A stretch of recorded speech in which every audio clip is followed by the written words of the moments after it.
Canon EOS R was released back in 2018 and was Canon's first attempt to enter the full-frame mirrorless realm. So now that it's coming up on its 4th birthday, is it still worth it today in 2022? Let's go ahead and let's talk about it. Hello guys, welcome to my channel. My name is Lee Fry, and if you're new here, the kind of things you guys will see here is tips, tricks, reviews, and tutorials for the budget filmmaker / content creator. And also from time to time, you'll see some of my own personal work that I put out there. So if that's something you think you might be interested, go ahead and consider subscribing right now. All right guys, so let's go ahead and get into it. So we're talking about the EOS R. Is this something you should consider buying in 2022? And for me, the short answer is complicated, but yes and no. So let's go ahead and talk about why I say yes. For photos, this thing has a 30 megapixel full frame sensor, which is great for taking photos. You have Canon's legendary dual pixel autofocus. The build quality of this camera is amazing. It is probably one of the best cameras I've ever held in my hand. I love the feel of it in my hand. The build quality is second to none. The 1080p and 4K video quality, in my opinion, is amazing.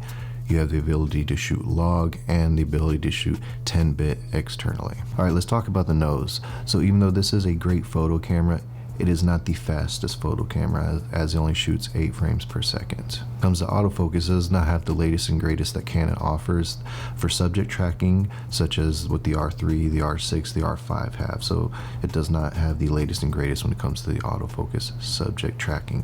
When it comes to video quality, it does have its shortcomings. 120 frames per second, 120 frames per second, and 720p. That's not the best when it comes to 2022. You also have that heartbreaking crop and 4K. You do not have the ability to shoot 10-bit internal with this camera, and there is no Ibis or dual card slots, which in my opinion is not the biggest deal, but again, some people, that is a deal breaker for them. Really commonly talked about positives and negatives with this camera that's been talked about since its release back in 2018, which begs the question, should you still purchase this camera in 2022? And for me, I think yes.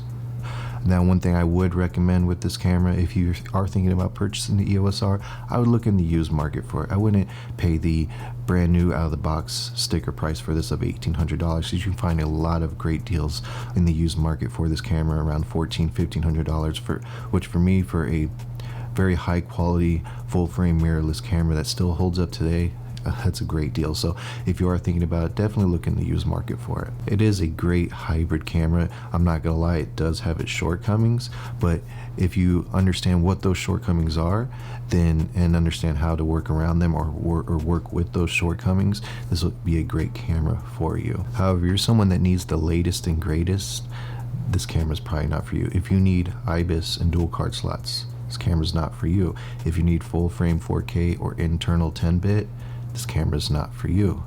If you need super fast frames per second when you're taking photos or the latest and greatest subject tracking autofocus, this camera is not for you. So I guess what I'm trying to say is have a good idea of what your work needs are. Evaluate what is important to you and what is not important to you. And if the EOS R falls into that category that it could fit into what your work needs are, I would recommend considering it, and I think you'd be very happy with this camera. Alright guys, we're going to wrap this video up. I hope you guys liked it. Hope you guys got some use out of it. If there's anything you guys want to see, like I always say, leave a comment, let me know. If you're not subscribed, I'd love it if you hit that subscribe button and join me on this journey.